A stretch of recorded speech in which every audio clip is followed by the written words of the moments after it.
નમસ્કાર, હું હર્ષ અટો, India news ગુજરાતમાં આપનું સ્વાગત છે। અમારા ખાસ કાર્યક્રમમાં આપણું ગુજરાત એટલે ગુજરાતની વાત કરીશું। વડોદરા શહેર ફરી એકવાર ઐતિહાસિક ક્ષણનું સાક્ષી બનવા જઈ રહ્યું છે।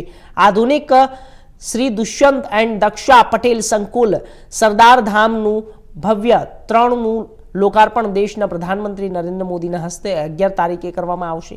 કાર્યક્રમ દરમિયાન પાટીદાર સમાજની અગ્રણી સંસ્થાઓ દ્વારા વડાપ્રધાનનું વિશેષ અભિવાદન કરવામાં આવશે।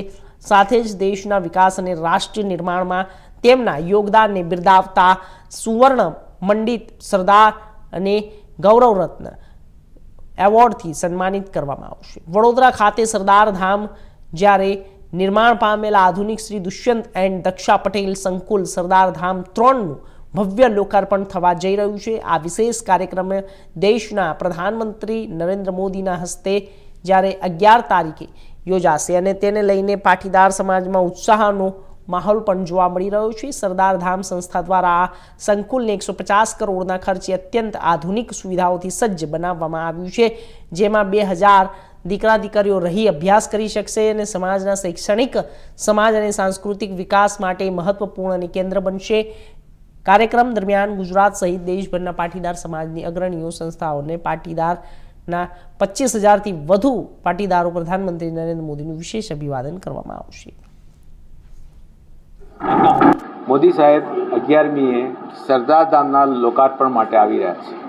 એમનો પ્રોગ્રામ જે રીતના અમને ખબર છે એ રીતના સોમનાથથી વડોદરા આવશે, એ એમની રીતના અરેન્જમેન્ટ છે। મને એનું બહુ ડિટેલ ખબર નથી, પણ એ બરોડા એરપોર્ટથી ઉતરશે અને બરોડા એરપોર્ટથી ઉતરીને સીધા સરદાર ધામના લોકાર્પણ માટે આવી રહ્યા છે।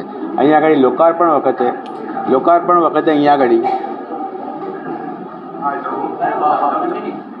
લોકાર્પણ માટે સીધા સરદાર સાહેબ આ ભવનમાં આવશે।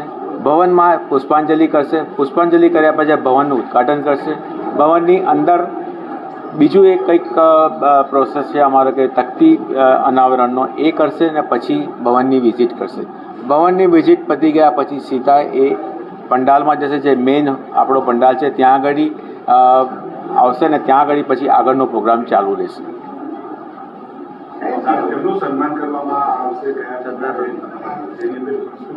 ઘણી બધી વસ્તુઓ અમે નક્કી કરેલી છે, પણ જેટલી વસ્તુ પીએમઓમાંથી એપ્રૂવ થઈને આવશે ત્યાર પછી એ અમને ખબર પડશે કે ભાઈ આમાં આટલી વસ્તુ અમે આગળ કરી રહેવાના છે। સન્માન એમનું કરવાના છે, એ પાટીદાર સમાજનું જે તમને હમણાં ગોરધનભાઈ સાહેબે જણાવ્યું એ પ્રમાણે કરવાનું છે।